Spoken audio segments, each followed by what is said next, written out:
জানোয়ার স্যার শুরু করুন। হ্যাঁ,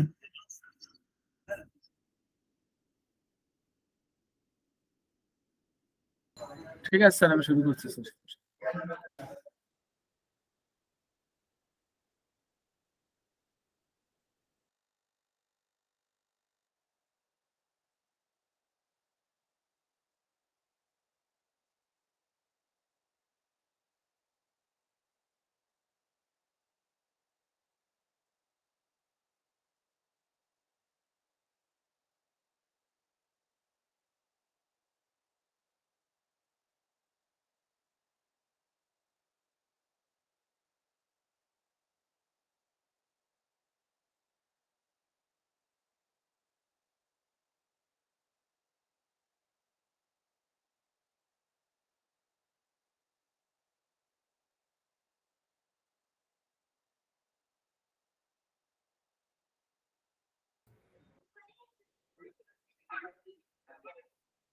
আমার স্ক্রিনটা কি দেখা যায় একটু বলুন তো প্লিজ। জি স্যার, দেখা যায় তো। ঠিক আছে। আউযু বিল্লাহি মিনাশ শাইতানির রাজিম, বিসমিল্লাহির রহমানির রহিম, নাহমাদুহু ওয়া নুসাল্লি আল কারীম। অত্র সংগঠনের সম্মানিত সিইও স্যার এবং আমার প্রিয় শিক্ষার্থীবৃন্দ, আসসালামু আলাইকুম ওয়া রাহমাতুল্লাহি ওয়া বারাকাতুহু। ওয়ালাইকুম আসসালাম ওয়া রাহমাতুল্লাহি ওয়া বারাকাতুহু। আজকে মহান পাক রাব্বুল আলামিনের নিকট শুকরিয়া জ্ঞাপন করছি যে আমরা সকলেই আজকে আমাদের ক্লাসে যথাসময়ে উপস্থিত হতে পেরেছি। ইনশাআল্লাহ আমি আপনাদের সাথে নেক্সট 1 আওয়ার থাকবো, ইনশাআল্লাহ কন্টিনিউ করব। আজকে আপনারা জানেন আমাদের ক্লাস অর্গানন অফ মেডিসিন প্রথম বর্ষের। আমাদের প্রত্যেকজনের উচিত যে এই পেশায় যারা আসবেন তাদেরকে প্রথমত অর্গানন অফ মেডিসিন বইটাকে 2-3 বার পরে তার সিদ্ধান্ত নেওয়া উচিত, আমি কি করব, আমি এই পেশা আমার জন্য না আমার জন্য না। This is a very important. যে আজকের ক্লাসটা আলোচনা করব অর্গাননটা কেন পড়বেন, অর্গানন দিয়ে কি হবে, আমি ইনশাল্লাহ বিস্তারিত আলোচনা করব। দেখেন অর্গানন প্রয়োজনীয়তা কি। মেডিকেল প্রয়োজনীয়তা হচ্ছে ওষুধ সম্পর্কে জ্ঞান লাভ করা। আমরা একটা সাবজেক্ট পড়ি, আজকে আমাদের বিভিন্ন চেম্বারে আমরা ডাক্তার অনেক বড় বড় আমাদের কথা বলে থাকি, কিন্তু এই যে অর্গাননটা আপনি সব কিছুকে আগে, যেমন আমরা ম্যাথমেটিক্স শিখতে গেলে আমাদের আগে ফর্মুলা দরকার। আমরা যে কোনো একটা কাজ করতে গেলে, বিল্ডিং এর প্ল্যানিং করতে গেলে আমাদের আগে আমাদের বিভিন্ন তথ্য জানার দরকার। এই বিভিন্ন তথ্যগুলো আমার অর্গাননে বলা আছে। উইদাউট অর্গানন ছাড়া আমরা কেউই গুড ফিজিশিয়ান হতে পারবো না। তো আমার প্রথমে আলোচনায় অলরেডি আমার স্লাইড দেখতেছেন, আজকে ফার্স্ট ইয়ারের জন্য আমাদের সিলেবাসে 1 থেকে 72 অ্যাফোরিজম আছে। অ্যাফোরিজম মানে বর্ণনা করা, সূত্র বলেন যেটাই বলেন না কেন, আমরা অর্গাননের ভাষায় অ্যাফোরিজম আমরা বলে থাকি। আর এমনি হচ্ছে সূত্র, এক্সপ্লানেশন, বর্ণনা, বিভিন্ন মিনিং পাবেন অর্গান অ্যাফোরিজমে। আজকের যে আলোচনা হবে অর্গাননের ভূমিকা বিশ্লেষণ বিবর্তনের দ্বারা অ্যাফোরিজম 1 থেকে 3 কতটুকু আলোচনা করতে পারবো আমি জানি না। ইনশাল্লাহ আমি আপনাদের সাথে I will continue with you ইনশাল্লাহ। যদি কারোর কোনো সমস্যা হয় আমাকে ইনশাল্লাহ আপনারা বলবেন, জানাবেন বিস্তারিত। অর্গানন বইটাকে 2টা ভাগে ভাগ করা হয়েছে। আমরা অলরেডি প্রথম ক্লাসে আমরা জানি যে বিভিন্ন ওরিয়েন্টেশন ক্লাস হয়েছে, আর বিস্তারিত পরে আমরা টাইম টু টাইম আলোচনা করব। চিকিৎসার শুরুতেই দেখেন চিকিৎসা পদ্ধতির যে নীতি, আদর্শ, দায়িত্ব, কর্তব্য এবং আরোগ্যের প্রকৃত অর্থ ব্যাখ্যা করেছেন। তাহলে আমাদের এই অর্গাননে আমরা চিকিৎসা পদ্ধতির নীতি সংক্রান্ত আমরা আলোচনা পাবো।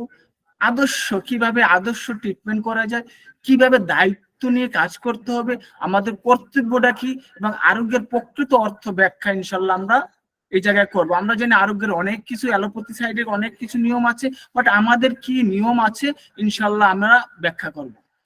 আমার কি ফেজ দেওয়ার দরকার আছে আপনারা মনে করেন, না এভাবে হবে? স্যার ফেজ দিলে অ্যাটেনশনটা একটু আরো ভালো হয় আর কি। ফেজ দিলে অ্যাটেনশনটা ভালো হয়। ওকে ঠিক আছে, আমি চেম্বারে আছি তো, ঠিক আছে, আপনি যাচ্ছেন।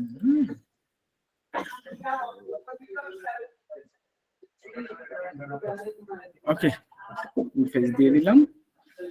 তাহলে আমাদের দেখেন, তাহলে আমাদের প্রাচীন পদ্ধতি কিভাবে ছিল, প্রাচীন চিকিৎসা পদ্ধতির ত্রুটি ও অসারতা এবং হোমিওপ্যাথিক চিকিৎসা পদ্ধতির সততা এবং সাফল্য ব্যাখ্যা করেছেন হ্যানিম্যান বিস্তারিত। ইয়াতে প্রথম পার্টে বিভিন্ন যে হিপোক্রেটিসের চিকিৎসা পদ্ধতি এবং বিভিন্ন ডাক্তারদের যে চিকিৎসা পদ্ধতিগুলো আছে, এগুলোর যে কি কোনটা ত্রুটি কোনটা, প্রত্যেকটা অপশনই মেনশন করেছেন।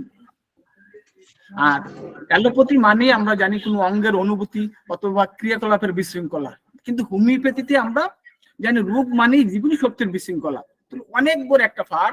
আমরা অ্যালোপ্যাথিতে জানি কোনো একটা জ্বর হয়েছে, কোনো একটা ব্যথা হয়েছে, ওই অর্গানেরই সমস্যা আমরা ক্রিয়েট করি, পরীক্ষা করে প্যাথোলজিক্যালি আমরা পাই। প্যাথোলজিটা কখন হয়, যখন আমরা মানসিকভাবে আমি খারাপ লাগে, এরপরে আমার আস্তে আস্তে ডে বাই ডে আমার তখন প্যাথোলজি সৃষ্টি, তখন আমরা পরীক্ষা করে অ্যালোপ্যাথিটা পাই।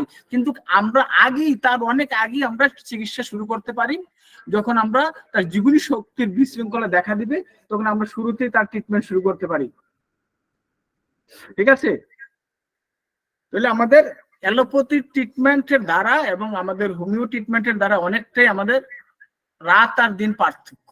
তারা একটা অর্গান ড্যামেজ হওয়ার পরে, প্যাথোলজিক্যাল রিপোর্টের পরে তারা ট্রিটমেন্ট শুরু করে। আমরা এর আগে জীবনী শক্তি বিশৃঙ্খলা, যখন আমার খারাপ লাগতেছে, শরীরটা ভালো লাগতেছে না, জ্বর জ্বর বা পেটে হালকা ব্যথা অনুভব হচ্ছে, আমার যে আমাদের রাশচারে যে আমাদের অর্গানগুলো আছে, অর্গানগুলো যেমন আমাদের যদি পিত্তপাথরি হয়, আমাদের সামনে এবং পিছনে ব্যথাটা ছড়িয়ে যায়, আমরা এই সাইন সিমটম নিয়ে, আমরা জীবনী শক্তির বিশৃঙ্খলা নিয়ে আমরা আগেই চিকিৎসা শুরু করতে পারি। তাহলে আমাদের শুরু করার আগে দেখেন, আমাদের অর্গানন গুলো বিভিন্ন এডিশন হয়েছে। এডিশন মানে আমরা জিনিসটা বুঝি যে সংস্করণ করা হয়েছে। সংস্করণটা বিভিন্ন ভাবে, আমরা যখন একটা বই লেখার পরে বিভিন্ন রাইটাররা তার কয়েক বছর পর পর এডিশন করে, যেমন আমরা এখন দেখেছি আমাদের শিক্ষা কারিকুলামে আমাদের অনেক বইগুলো এডিশন হয়েছে। মেইন কথা ঠিক রেখেছে, কিছু সংস্করণ করেছে, মানে অর্গানন এডিশন মানে সংস্করণ করা হয়েছে। 1810 খ্রিস্টাব্দে প্রথম অর্গানন ডক্টর স্যামুয়েল হ্যানিম্যান আমাদেরকে দিয়েছেন, কিন্তু আমাদের হোমিওপ্যাথি 1805 সালে আমরা হোমিওপ্যাথি আমরা পেয়েছি। আমাদের চিকিৎসা পদ্ধতিটা আমরা পেয়েছি 1805 সালে, এবং 10 সালে হ্যানিম্যান মনে করলো যে আমাদের একটা অর্গানন, একটা নিয়ম নীতি, আমাদের কিভাবে চিকিৎসা করতে হবে, আমরা কি পদ্ধতি অবলম্বন করতে হবে, সেই জিনিসগুলোকে আমরা দেখতে পাই। 1810 সালে দেখেন 259 অ্যাফোরিজম দিয়ে শুরু হয়। পরবর্তী টাইমে আফটার 9 ইয়ার্স, দ্যাট ইজ 1890-তে তার 318টা সূত্র। নামগুলো দেখেন, প্রথমের নামটা ছিল Organon of rational art of healing. Next টাইমে 4বারই একই নাম রয়েছে, অর্গানন অফ হেলিং আর্ট। একটু পরিবর্তন হয়েছে নামটা। দেন এভরি 5 ইয়ার্স, 2বার 5 ইয়ার্স পর পরই আমাদের অর্গানটা চেঞ্জ হয়েছে। যখন তৃতীয়বার চেঞ্জ হলো 1824-এ, দেয়ার আর 320 অ্যাফোরিজম নিয়ে আবার একটু বৃদ্ধি পেল। নেক্সট আবার যখন আফটার 5 ইয়ার্স 1829-এ সেম বইয়ের নাম হলো, তখন দেখেন অনেকটা কমে গেল, প্রায় 28 অ্যাফোরিজম আমাদেরকে ডিডাক্ট হয়ে গেল। Then after 9 years again 4 years, after 4 years 1833 same বইয়ের নাম হলো, এবং 294 আরো 2টা অ্যাফোরিজম বৃদ্ধি পেল। নেক্সট যখন হ্যানিম্যান মৃত্যু যাওয়ার অনেক পরে, হ্যানিম্যান করে গিয়েছিল, পরবর্তী টাইমে আমাদের 1921-এ এর বইটার নাম হলো অর্গানন অফ মেডিসিন। 291টা অ্যাফোরিজম নিয়ে আমাদের এখন চলমান আছে। আজকে স্টিল 2024, প্রায় 100 ইয়ার্স হয়ে গেছে। আমাদের এই নিয়ম নীতির উপরে আমরা বেস করে আমাদের চিকিৎসা পদ্ধতি করতেছি, ইনশাল্লাহ আমরা সফলতা পাচ্ছি। তাহলে এই পেশায় যিনি আসবেন, তার অর্গাননটাকে 2-3বার পরে আসলে সে বুঝতে পারবে তার কি করা উচিত, কি করা উচিত না, সে কি করবে এবং কি করবে না। তাহলে today I will be discussion the aphorism number 1, short name the physician mission. একজন ফিজিশিয়ানের লক্ষ্যটা কি হবে, মিশনটা কি হবে, সে কি করবে, হোয়াট উইল ডু, মিশনটা কি, আমরা নাম্বার অ্যাফোরিজম নাম্বার 1 আমরা জানতে পারবো। 2 নম্বরে আমরা জানতে পারবো আইডিয়াল কিউর। 3 নম্বরে 3 থেকে 5 আমরা জানতে পারবো ফিজিশিয়ানস কোয়ালিফিকেশন, কেমন ধরনের ফিজিশিয়ানের যোগ্যতা অর্জন করতে হবে। তাহলে আমরা 3টা অন্তপক্ষে 5টা মুখস্থ করে ফেলবো মেইন নামগুলো, এরপর আমরা বিস্তারিত জানবো। 1 নম্বরে ফিজিশিয়ানস মিশন, 2 নম্বরে আইডিয়াল কিউর, 3 নম্বরে ফিজিশিয়ানস কোয়ালিফিকেশন। আপনি একটু পড়বেন এবং কেউ যদি পারেন একটু আমাকে হাত তুলেন, একটু রিপিট করেন, যে কোনো একজন রিপিট করেন।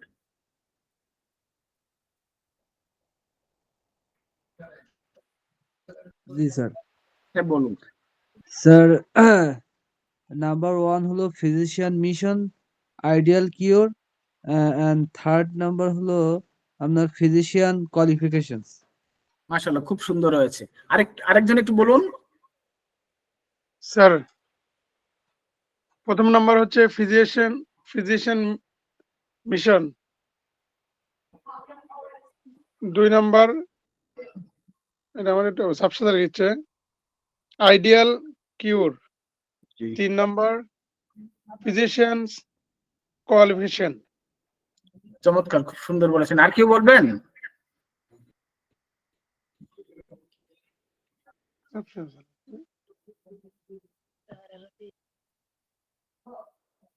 ওকে, ঠিক আছে। তাহলে আমাদের এখন ফিজিশিয়ানস মিশনটা কি, যে মিশনের জন্য বিশ্বাস করেন এই একটা মিশন যদি আপনি ক্লিয়ার হয়ে যান, আপনার ইনশাল্লাহ কি করবেন না কি করবেন আজকের ক্লাস থেকে আপনার সিদ্ধান্ত পাবেন আপনার কি করা উচিত।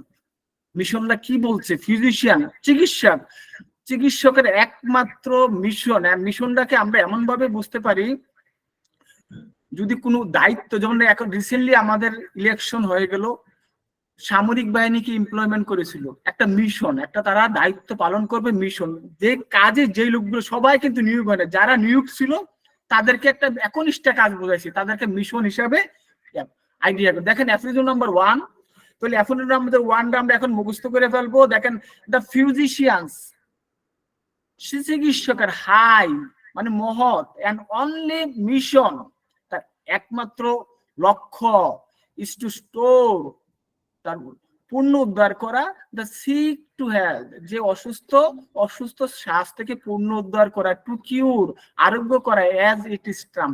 উপরের যতগুলো বলা হলো হাই, মিশন, রিস্টোর, এগুলাকে অ্যাজ এ ট্রাম হিসাবে বর্ণনা করেছে। তাহলে আমাদের 1 নম্বর সূত্রটা ফিজিশিয়ানের মিশনটা কেমন হওয়া উঠবে? The physicians high and only mission, ফিজিশিয়ানের মহৎ, হাই মানে মহৎ, and only mission is to restore the sick to health, to cure as its term. তাহলে আমি আবার বলছি, the physicians only high, the physicians high and only mission is to restore the sick to health, to cure as it is term. তাহলে আমরা দেখি এটার নিয়মটা কি বলছে। ফিজিশিয়ান মানে স্বাস্থ্য রক্ষক। ফিজিশিয়ান অন্য পেশায় তাদেরকে ডক্টর হিসাবে পরিচিতি লাভ করে, আমাদেরকে হ্যানিম্যান পুরা বইয়ে কোথাও ডক্টর হিসাবে বলে নাই, অল দা টাইম চিকিৎসক ফিজিশিয়ান হিসাবে ডেসক্রাইব করে গেছে। তো physician means skilled in art of healing, আমাদের কিভাবে আমরা দক্ষতা করব তার স্বাস্থ্যটাকে পূর্ণ রক্ষা করার জন্য একটা হিলিং, একটা সায়েন্সকে বোঝাইছে আর্ট অফ দ্য সায়েন্স। আর ডক্টর মানে আর্ট অফ দ্য ড্রাগিং, সে যত ওষুধ সম্পর্কে ভালো জ্ঞান অর্জন করবে তত তার বেনিফিট হবে। ডক্টরদের আরো অনেক বেনিফিট থাকে, যে আপনারা জানেন বিভিন্ন চেম্বারে ডাক্তার অনেক আরএমও, অনেক ওই ওষুধের রিপ্রেজেন্টেটিভ থাকে, তারা স্যারকে বিভিন্ন গিফট দেয়, গিফট দেওয়ার ফলে স্যাররা তাদের ওষুধগুলাকে প্রেসক্রিপশন করে একুরেট ট্রিটমেন্ট পাওয়া খুব ডিফিকাল্ট হয়ে দাঁড়ায় ডক্টরদের কাছ থেকে, কারণ তারা গেলে আপনাকে অনেক প্যাথোলজিক্যাল টেস্ট দিবে, without pathological can not identify the reason what medicine will be applied after selection the or identification the disease, then accurate medicine not to be given, because lot of the company in our country, various company giving the offer of the land properties, giving the offer of the fees, various opportunity given the various company. That's the reason those are doctor is good doctor, but not possible to prescribing the good medicine due to their accurate নৈতিকতা, accurate তাদের যে prescription করার কথা তারা এগুলা থেকে দূরে সরে যায়, ডিউ টু দ্য গ্রিডি, লোভী হওয়ার কারণে তারা বিভিন্ন দূরে চলে যায়। তাহলে আমরা ফিজিশিয়ানরা দেখলাম যে ফিজিশিয়ান আমাদের কেমন হওয়া উচিত। এখন যে mission of the physician, Hahnemann কি বলেছে, মিশনটা কি কি অর্থে ব্যবহার করেছে আমরা দেখছি। দেখেন মিশনটা হচ্ছে, একটু আগে বললাম যে কোনো গুরুত্বপূর্ণ কাজে দায়িত্বপ্রাপ্ত ব্যক্তিদের একনিষ্ঠে বোঝাতে মিশন শব্দটি ব্যবহার করেছে। এক্সাম্পল দিয়েছিলাম যে আমাদের ইলেকশনে ডিপ্লয়মেন্ট হয়েছে, অনেক আমাদের সামরিক বাহিনী ডিপ্লয়মেন্ট হয়েছে, কিন্তু সবাই হয় নাই, ধরেন 80% 50% হয়েছে। এই যারা যে লোকগুলো যে একটা দায়িত্বে নিয়োজিত ছিল, এটা একটা মিশন। মিশনের মধ্যে যে লোকগুলো দায়িত্বপ্রাপ্ত ছিল, একনিষ্ঠ কাজ করছে নির্বাচনের সময়, বিভিন্ন সময় আমাদের শুধু নির্বাচন না, বিভিন্ন আমাদের যখন প্রয়োজন হয় একনিষ্ঠার সাথে যে কাজটা বোঝাচ্ছে, এইটাকেই মিশন হিসাবে হ্যানিম্যান আমাদের চিকিৎসা শাস্ত্রে ব্যবহার করছে। তাহলে বলছে চিকিৎসকদের কি হওয়া উচিত, আমরা দেখেন হোমিওপ্যাথির জনক ডক্টর মহাত্মা হ্যানিম্যান মনে করেন যে চিকিৎসা কার্যই চিকিৎসকের একমাত্র কাজ হওয়া উচিত। তাহলে আমাদের মিশনটা কেন বলছে যে আপনার কাজ হবে চিকিৎসা কার্যই আপনার একমাত্র কাজ হবে, আপনার অন্যথায় অন্য কিছু কাজ করে আপনি সফলতা অর্জন করতে পারবেন না। তাহলে মিশনের এক নম্বর পয়েন্ট হচ্ছে চিকিৎসা কার্যই চিকিৎসকের একমাত্র কাজ হওয়া উচিত। ডক্টর স্যামুয়েল হ্যানিম্যান মনে করেন যে চিকিৎসা কার্যই একমাত্র কাজ হওয়া উচিত, যিনি আমাদের গুরু, যার দিক নির্দেশনা আজকে আমরা এই পর্যায়ে এসেছি এবং আজকে আপনাদের সামনে দাঁড়িয়ে কথা বলার জন্য ইনশাল্লাহ সুযোগ করে দিয়েছে। 2 নম্বরে দেখেন চিকিৎসকের মনোনিবেশের উপর রোগীর কল্যাণ এবং চিকিৎসকের সফলতা নির্ভর করে। Very very important. আপনার মনোনিবেশ উপর, আপনি যতটুকু মনোনিবেশ অ্যাটেন্টিভ সহকারে রোগীর কল্যাণ, আপনি রোগীর দিকে তাকাবেন না, আপনার পকেটের দিকে তাকাবেন না। একটা ওষুধ দিলেন 500 টাকা 600 টাকা, একবার নিতে পারলে রোগীটা চলে যাবে, নট লাইক দিস। বলছে রোগীর কল্যাণের দিকে তাকান, রোগী কিভাবে সুস্থ হবে, হাউ টু কিউর দ্য পেশেন্টস, কিভাবে আপনি তাকে সহজ আরোগ্য দিয়ে আপনার পদ্ধতি দিয়ে আপনি তাকে সুস্থ করবেন। এমন না যে আমাদের পেশেন্ট ওষুধ দিতে দিতে রোগীকে প্রত্যেক রোগের নামে আমি ওষুধ দিতে দিতে রোগীকে আমি আমার পকেট বাড়ি করে ফেললাম, এটা বলে নাই। আর দুঃখজনক ব্যাপার, আপনারা যেহেতু ডাক্তারি পেশায় যুক্ত হয়েছেন, বাংলাদেশের প্রেক্ষাপটে 95% ডক্টরের চেম্বারে পেটেন্টের অভাব নাই, due to the lack of the knowledge. এই জন্যই আজকে অনেক ফাইটিং করে আমাদের ডাক্তার নামটা আমরা লিপিবদ্ধ করতে পারি, হ্যাঁ পেরেছি অনেক ফাইটিং এর পরে। কিন্তু দুঃখের ব্যাপার, আমরা না পড়ে আমরা অনেক বড় ডাক্তার হতে চাই, আমাদের শুধু মেডিকেল হলে হয়, অর্গানের কিছু আমাদের প্রয়োজন হয় না। তাহলে দেখেন চিকিৎসকের মনোনিবেশের উপরে রোগীর কল্যাণ এবং চিকিৎসকের সফলতা নির্ভর করবে। রোগী যদি ভালো হয় আপনার ওষুধে অ্যাড করে দিবে, আপনার সফলতা দিন দিন বড় হতেই থাকবে, সফল আপনার চেয়ে আসতেই থাকবে সফলতা, এমন একটা জিনিস। তাহলে 3 নম্বরে কি বলেছেন, এ পেশায় যিনি আসবেন তার উচিত নির্বিচ্ছিন্নভাবে চিকিৎসা কার্যে আত্মনিয়োগ করা। হ্যাঁ, কার্যে র্যাপটা পড়ে নাই, কয়েক জায়গায় র্যাপটা আমি দিতে পারি নাই, এজন্য দুঃখিত, আপনারা কিছু মনে করবেন না। যদি 2-1টা লেখা টাইপিং এর মিস্টেক হয়ে থাকে আমি আন্তরিকভাবে দুঃখিত, নিজে টাইপ করেছি তো অনেক সময় অনেক মিস্টেক হয়ে যায়, একটু সিলি হিসাবে মিস্টেক হিসাবে নেবেন। তাহলে এ পেশায় যিনি আসবেন তার উচিত নির্বিচ্ছিন্নভাবে চিকিৎসা কার্যে আত্মনিয়োগ করা। তাহলে বলা হচ্ছে আমরা যারা চিকিৎসা পেশায় আসবে বলছে যে নির্বিচ্ছিন্ন, তার সাথে ছিন্ন করা যাবে না, কারণ চিকিৎসা পেশা কখনোই খণ্ডকালীন পেশা হিসাবে গ্রহণ করা উচিত নয়। দেখেন চিকিৎসা পেশাকে কখনো খণ্ডকালীন পেশা হিসাবে উচিত নয়। আপনি কি করবেন, আজকে আমাদের সফলতার না হওয়ার পিছনে এই পয়েন্টটা ভেরি ভেরি ইম্পর্টেন্ট। অনেকে বলে আমি কেন যে সফল হচ্ছি না, আমি এই অফিস করে এসে চেম্বারে বসি, আমার তো আসছে না। অফিস করে চেম্বারে বসে তার মনটা থাকে না, 2-1টা রোগীর দিকে আসে, পকেটটা চাঙ্গা করতে পারলে চলে যাচ্ছে, কিন্তু রোগী তো সুস্থ হচ্ছে না। রুগী তো সাময়িক প্যালিয়েটিভ উপশম পাচ্ছে, পরে আর রুগী তার চেম্বারে আসতে চায় না। খণ্ডকালীন চিকিৎসক হিসাবে আমাদের ম্যাক্সিমামে আমরা পার্ট টাইম জব করি, এটাকে আমরা সেকেন্ডারি জব হিসাবে রাখি। বলছে এই পেশা কখনো খণ্ডকালীন পেশা হিসাবে গ্রহণ করা উচিত না। নট মাই স্পিকিং, এটা হ্যানিম্যানের এফরুন নম্বর 1 পাদটিকায় উনি বলেছেন, ফুট নোটে তিনি বলেছেন যে খণ্ডকালীন পেশা হিসাবে গ্রহণ যারা করতে চায় তাদের এই পেশা আসা উচিত নয়। অন্য যে কোনো পেশার চেয়ে এ পেশার দায়িত্বশীলতা ও মননশীলতা বেশি আবশ্যক। দেখেন অন্যান্য পেশায় আপনি অফিসে যাচ্ছেন, জব করতেছেন, বস বলতেছে চলে আসতেছেন, কিন্তু এই পেশায় অনেক বড় একটা দায়িত্ব আপনার উপরে, একটা পেশেন্ট আপনার মরণ জীবন আপনার উপরে। তাহলে বেশি আপনার মনোযোগ সহ মননশীলতা, আপনার মনটা অ্যাটেনটিভ দেওয়া অনেক বেশি আবশ্যক এই পেশা হিসাবে। তাহলে আপনার এই পেশার গুরুত্বটা কতটুকু দেখতে পেরেছেন? যে এজন্য বলছে যে এই পেশা আসবেন, তার যে দায়িত্বশীলতা মননশীলতা অনেক বেশি আবশ্যক। এজন্য এই কারণে যে আসবেন তিনি এই পেশায়, যাতে অন্য কোনো পেশায় তার সাথে জড়িত না থাকে সেদিকে তিনি মেনশন করেছেন। 4 নম্বরে কি বলেছে দেখেন, আমাদের পূর্ণ চিন্তা শক্তি এবং স্মৃতিশক্তি প্রত্যেক দিনের 24 ঘন্টা এরকম বিষয় পরিপূর্ণভাবে নিমগ্ন করা যায়, তাহলে আমাদেরকে চিকিৎসক হিসাবে সর্বাধিক সফলতা দান করবে। এটা বলছে যদি আমি দিন রাত এটা নিয়ে চিন্তা করি আমি কিভাবে কি করতে পারি, আমি সম্পূর্ণ বা এটার উপরে আমি 24টা ঘন্টা আমার যখন খাইতে বসতে ঘুমাইতে এটার উপরে নিয়ে আমি অ্যানালাইজ করতে থাকি, তাহলে বলছে সফলতা না, বলছে সর্বাধিক সফলতা। আপনি 100% সফল হবেন, 100% সফল হবেন। এই 4টা মিশন বললাম, আপনি এর মধ্যে কোন ক্রাইটেরিয়া পড়েন, হোয়াট উইল ডু। আজকে দেখবেন যারা পার্ট টাইম হিসাবে পেশাটাকে নিয়েছে 99%-এরই ফেইলর। 1% যেটা god gifted brain, 1% is the success, but those are the success in the line, in the পেশা এমপ্লয়ি। দেখেন যারা ফুল টাইম দিয়েছে কেউ ব্যর্থতা নাই, 90%-এর মধ্যে আপনি 100%-এর মধ্যে 90%-ই তারা সফলতা।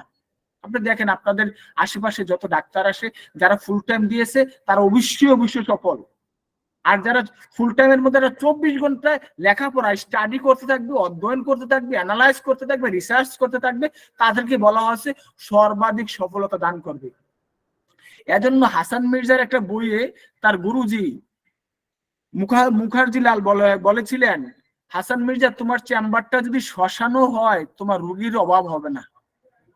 ঠিকই হাসান মির্জা চেম্বারটা শ্মশানের পাশেই ছিল, কিন্তু তার রুগীর লাইন সকাল ভোর থেকে কে কখন লাইনে আসবে, এটার গল্প বললো আরো অনেক অনেক বড় গল্প।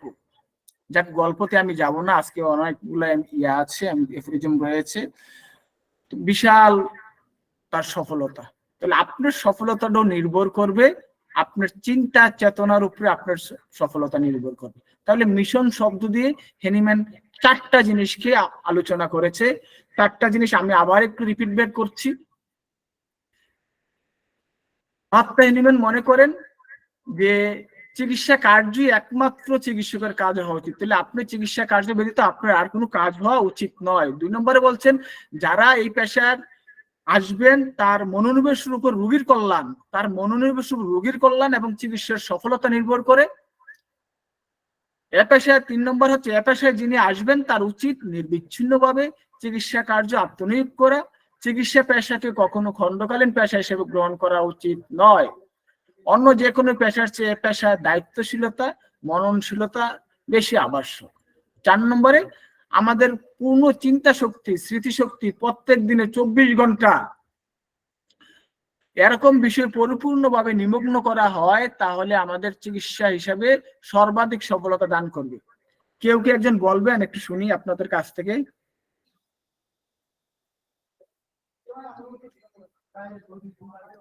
বলতে পারবেন একটু?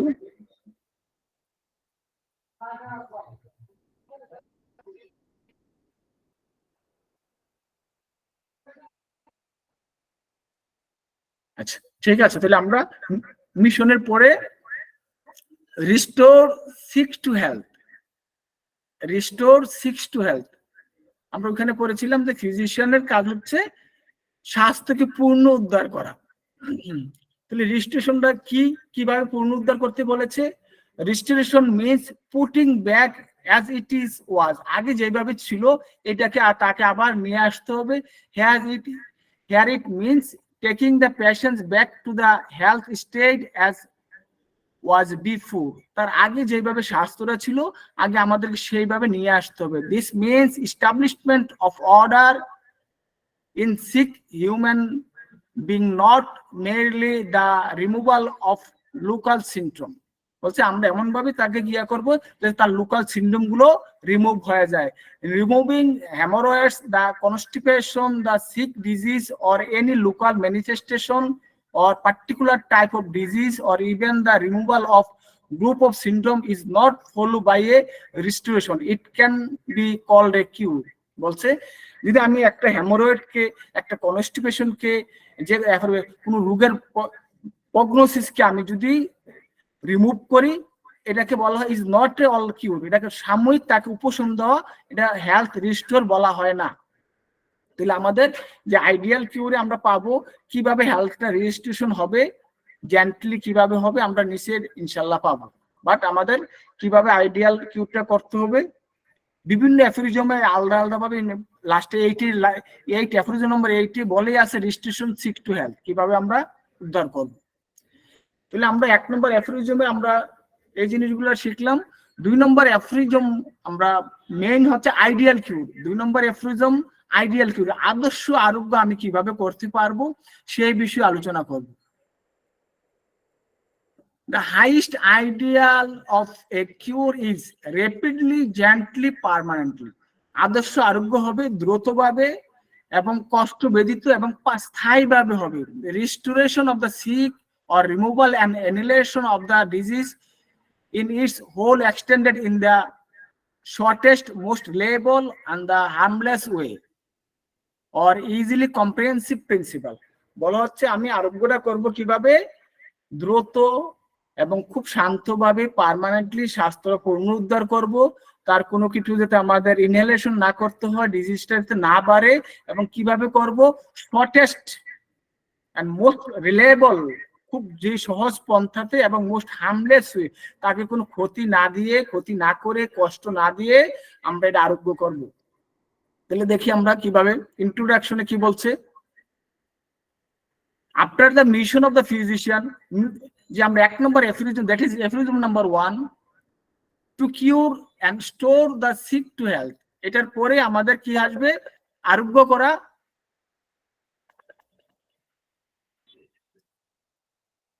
Two cure and restoration the sick to health, আমরা আরোগ্য করা, তার স্বাস্থ্যটা পূর্ণ উদ্ধার করা আমাদের দায়িত্ব।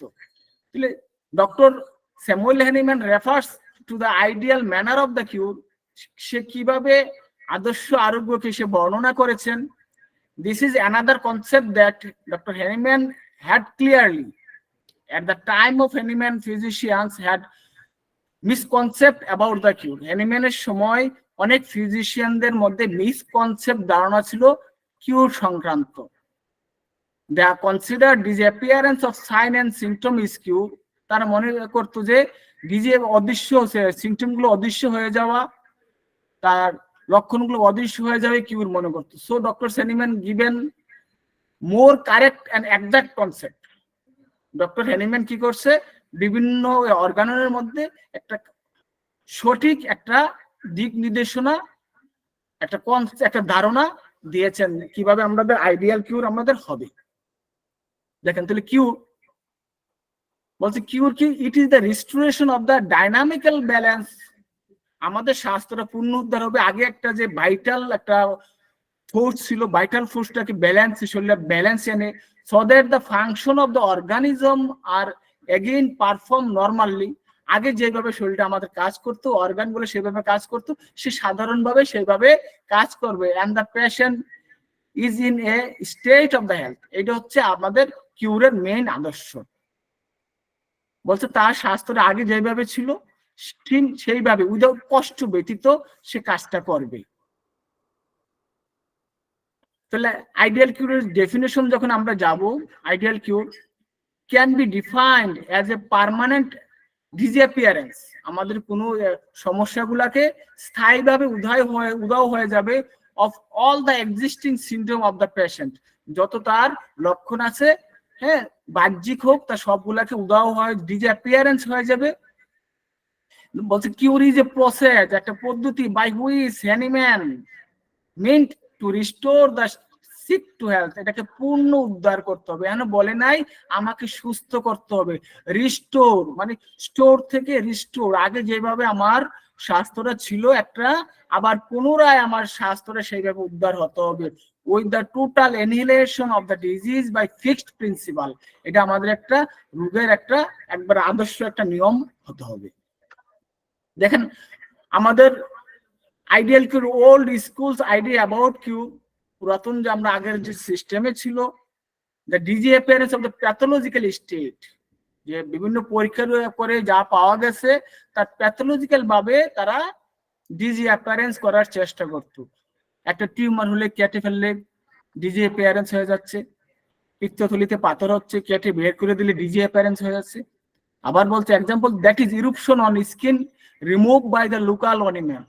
যদি আমার গায়ে চর্মরোগ হয়, আমি তাকে রিমুভ করে দিলাম, অনিমেন্ট এক্সটার্নাল বাহ্যিক প্রয়োগ করে অয়েনমেন্ট আমি ব্যবহার করে আমি তাকে রিমুভ করে দিলাম। হেমোরয়েড রিমুভ করলাম বাই সার্জারি করে আমি রিমুভ করে দিলাম। Constipation treatment by drug processing, diarrhoea, food gangrene আমি ট্রিটমেন্ট করলাম, যে অ্যাম্পুটেশন কেটে ফেললাম, একটা পা কেটে ফেলে দিলাম। এভাবে আমাদের ওল্ড আইডিয়া ছিল কিউর আমাদের কিভাবে হয়, প্যাথোলজিক্যাল স্টেট তৈরি হলে আমাদের আইডিয়া কিভাবে হয়। Patient is also happy but goes back to allopathic physician. তারা খুব খুশি থাকে এবং অ্যালোপ্যাথিক ফিজিশিয়ান চিকিৎসকের কাছে যায় when more grave condition comes, যখন তার অবস্থা খুব গুরুতর হয়, says you nicely cured by of my skin disease, now cure me of my liver disease. Allopathic has driven that was superficially to more deeper. He is ignorant of what he is done. বলছে যে আমার যখন skin disease হয়েছিল, cream মেখে সবগুলো কিউর হয়ে গেছে, আমার লিভারে এখন সমস্যা হয়েছে, তারা আপনি আমাদেরকে ট্রিটমেন্ট করেন, তাদের কাছে আমরা ভালো ট্রিটমেন্ট আশা করব না, তারা পাবে না। তাহলে এটার এক্সপ্লানেশন কিভাবে করেছে? When we say that a patient has been cured, it must fulfill certain condition. Even if one of those condition is not fulfilled, it is not a cure in the true sense. All these conditions have been described in aphorism 2 of Organon of Medicine. তো বলা হচ্ছে একটা আদর্শ cure হবে কিভাবে? It must be fill up certain condition, কিছু নিয়ম নীতি ফিল আপ করতে হবে। Even if one those condition is not fulfil up, যদি কোনো কন্ডিশন ফিল আপ না হয়, it is not a cure in the true sense, সত্যিকার অর্থে এটা আদর্শ কিউর না। All this condition have been described in aphorism number 2. তো রিকোয়ারমেন্ট অফ দ্য কিউর, আমাদের কি কি প্রয়োজন হবে রিকোয়ারমেন্ট করতে, ফুলফিল করতে? ইট shall be the result of the direct application of a defined general principle of therapeutic medication. বলছে আমরা আমাদের একটা রোগীগুলাকে আমরা কি করব, ডাইরেক্ট অ্যাপ্লিক্যান্ট, সরাসরি আমরা তাদের থেকে যত হিস্টরি আছে, আমাদের যে প্রিন্সিপাল আছে থেরাপিউটিক ওয়ে, আমরা তাদের তথ্যগুলা নিব। It must be an individualize, আমি তার থেকে যাতে অবশ্যই স্বতন্ত্র করতে পারি। A complete and impartial collection of an record of the fact which constitute the nature and medical history of the individual. আমি তারগুলো রেকর্ড তথ্যগুলোকে কালেক্ট করব, ইম্পর্টেন্ট তথ্যগুলো কালেক্ট করব, রেকর্ড করব, এবং আমার for last medical history analysing করা, individualise করার জন্য আমি তখন ব্যবহার করব। তো রেপিড কিভাবে বলছে, দ্রুত কিভাবে আমাকে আরোগ্য করতে হবে? The cure must be rapid because the patient is already suffering, so we must try to remove his suffering as quickly as possible. বলছে আমরা তাড়াতাড়ি কেমন করতে হবে, বলছে রোগীটা কষ্ট পাচ্ছে, যাতে তার সাফারিংটা যাতে তাড়াতাড়ি একটু রিমুভ হয় as soon as possible, এটাকে আমাদের চেষ্টা করতে হবে। 2 নম্বর বলছে লঙ্গার দ্য সাফারিং, যাতে বেশি দীর্ঘায়িত না হয়, more the change of the tissue, যদি দীর্ঘায়িত হয় আমাদের ড্যামেজের ক্ষতিটা টিস্যু পর্যায়ে চলে যাবে, and more the tissue changes, এবং পরবর্তী টাইমে টিস্যু পরিবর্তন চলে আসবে, the more curable the disease becomes, তাহলে আমার পরবর্তী টাইমে আমার ডিজিজটা ইনকিউরেবল চলে যাবে, আমরা আরোগ্যের বাইরে চলে যাবে। তো রেপিড আরোগ্যটা কি, গ্রোথ প্রথমে বলছিল যে রেপিড আরোগ্য করতে হবে, আইডিয়াল কিউরের মধ্যে রেপিডলি জেন্টলি, তাহলে রেপিডলি আমাদের বললো যে আমরা যাতে সে কি হয় যত তাড়াতাড়ি সম্ভব তার কষ্টটাকে আমরা রিমুভ দেওয়া যায় আমরা চেষ্টা করব।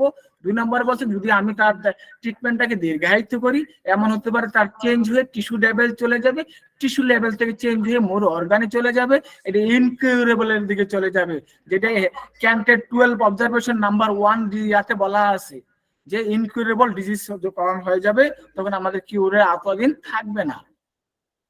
নেক্সট জেন্টলি কি বোঝাইছে,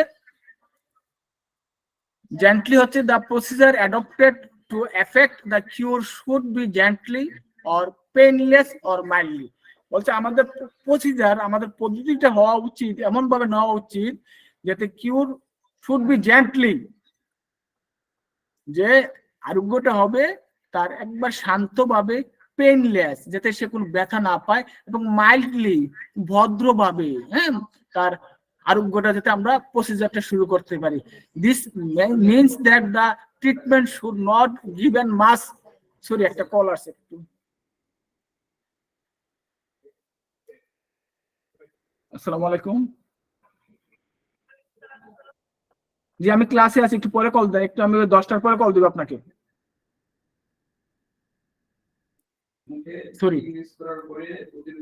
তাহলে আমাদের this means that the treatment should be given suffering to the patient because a disease means already suffering, বলছে আমাদের উচিত যাতে তারা সাফারিং না করে, অলরেডি রোগী সাফারিং এর মধ্যে আছে, যাতে আর সে সাফারিং না করে আমরা সেদিকে খেয়াল রাখতে হবে।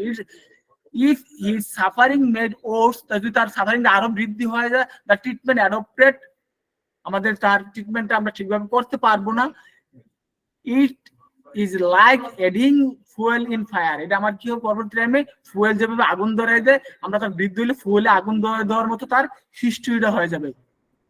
কিভাবে হবে দেখেন, ডিউরিং ডক্টর হেনিম্যানস টাইম কিভাবে হতো, লিচিং, ব্লিস্টারিং, progressions, হেজিটি, surgery, measures or others, torture, some practice where is ভোগী, মানে আগের সিস্টেমে যে ট্রিটমেন্ট করা হতো, আগের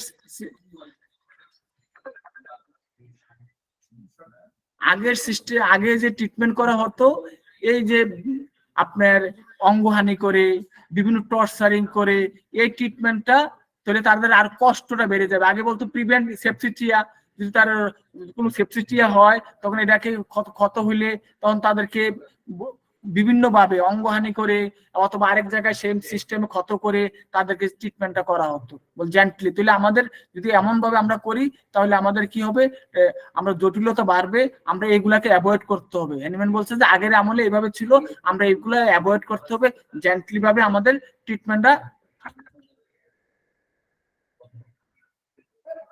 করতে পারবে। সরি, নেক্সট পার্মানেন্টলি, স্থায়ীভাবে কিভাবে আরোগ্য করা যাবে। It means that after the patient receives the treatment, the symptoms should not return. Permanently treatment এমন হবে, পেশেন্ট যখন সে ভালো হয়ে যাবে সে যাতে সিমটমটা যাতে আবার পুনরাবৃত্তি না করে।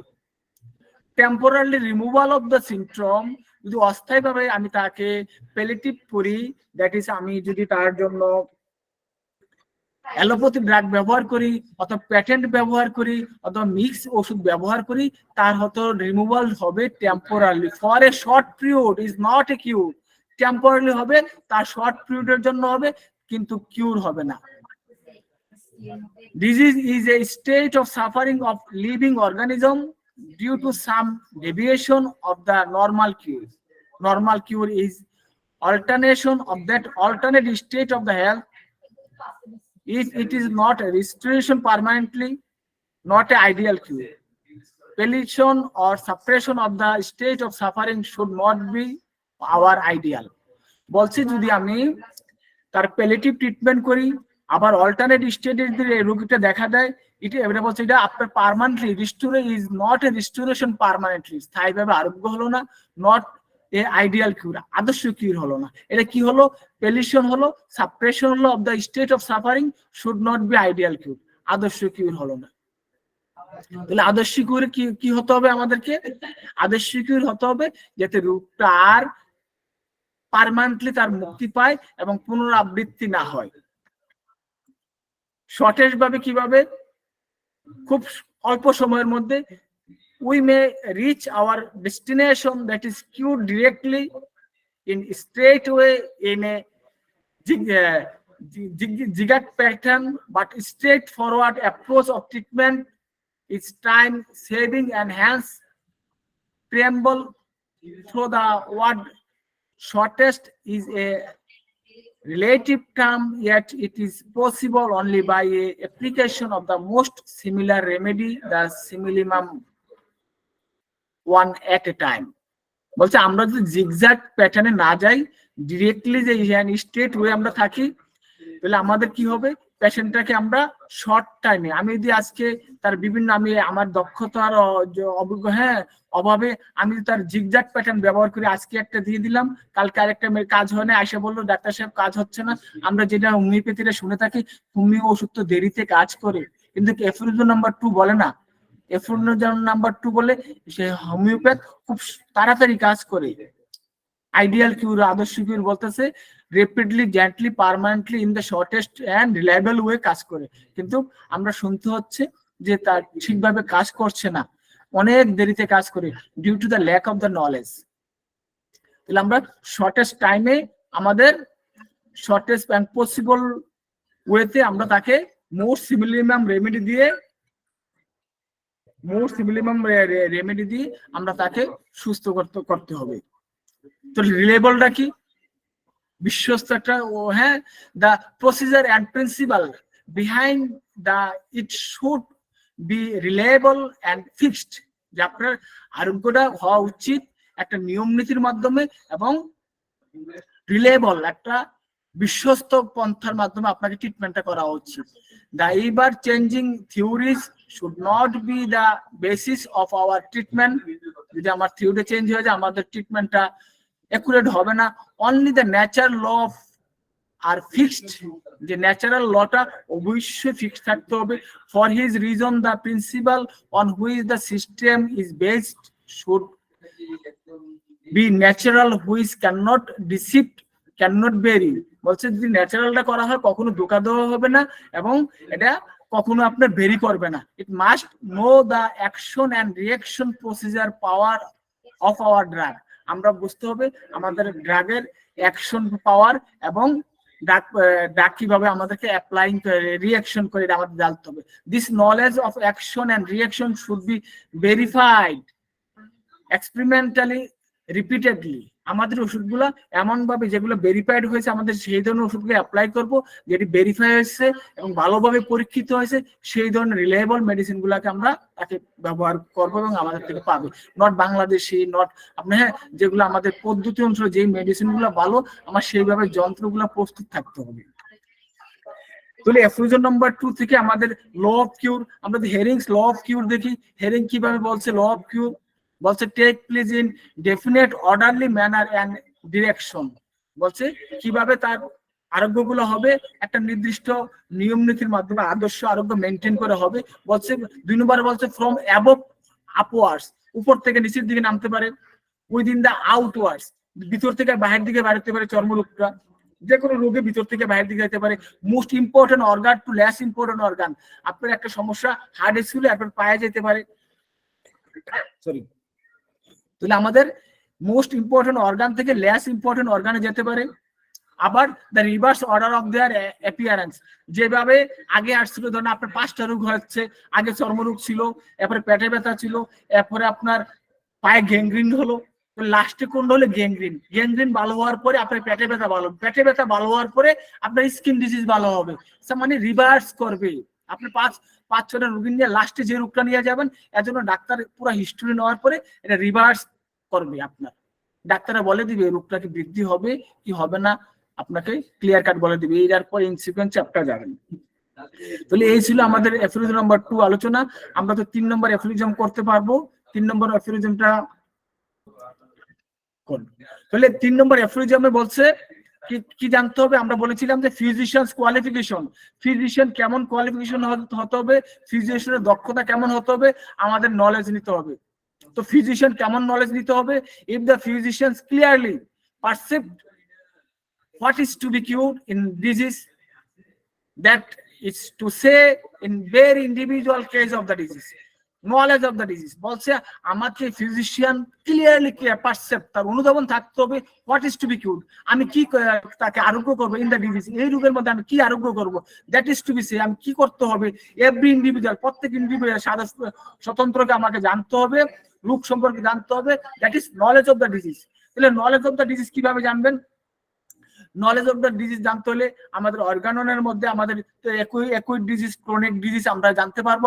আরো জানতে হবে কিভাবে, আমাদের প্র্যাকটিস অফ মেডিসিনের নলেজ নিয়ে। উইদাউট প্র্যাকটিস অফ মেডিসিন আমি not be a good physician. Because দেখেন এখন আপনাদের ডেঙ্গু আসছে, ডেঙ্গু তো হ্যানিম্যানের আমলে ডেঙ্গু ছিল না।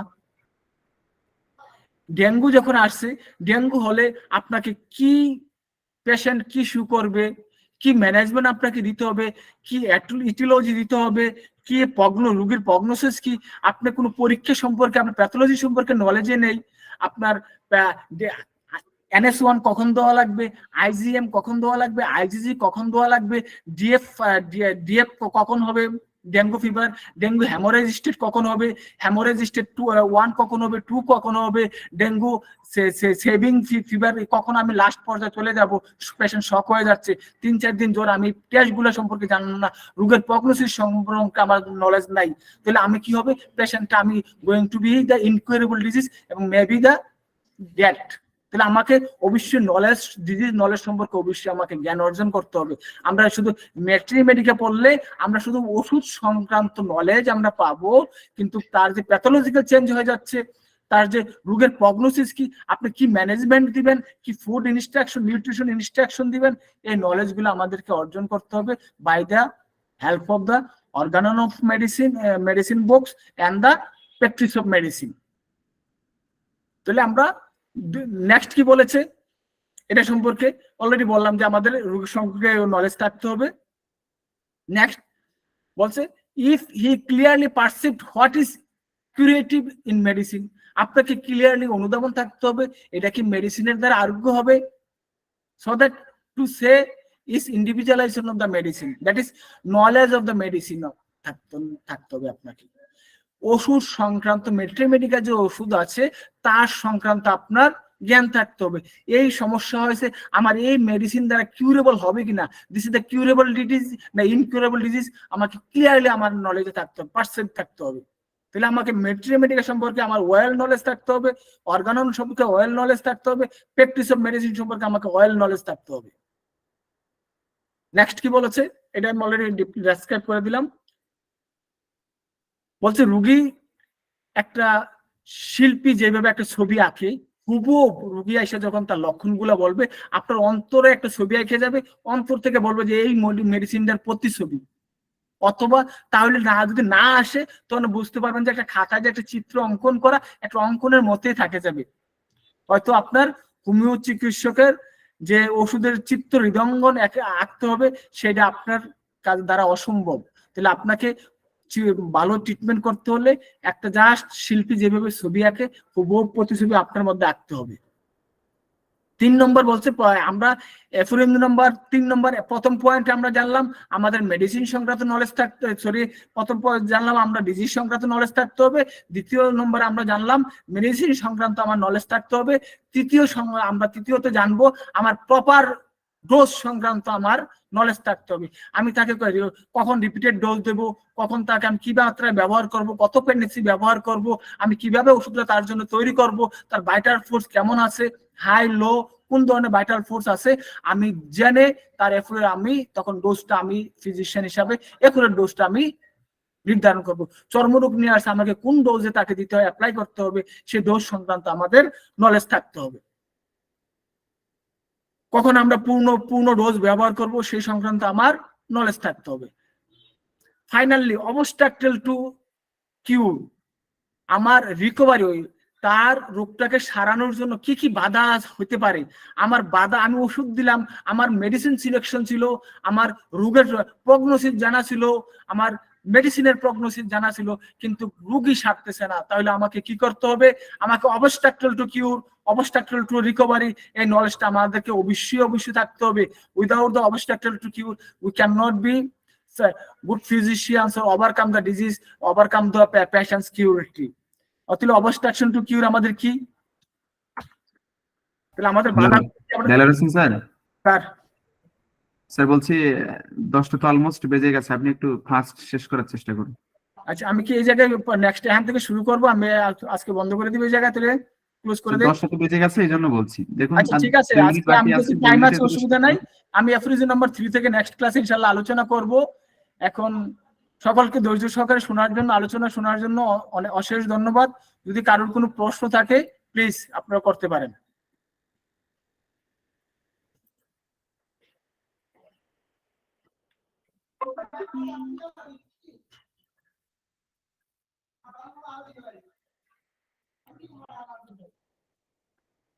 কারোর যদি প্রশ্ন থাকে, হ্যাঁ, রায়হান সাহেব রেজেন্ট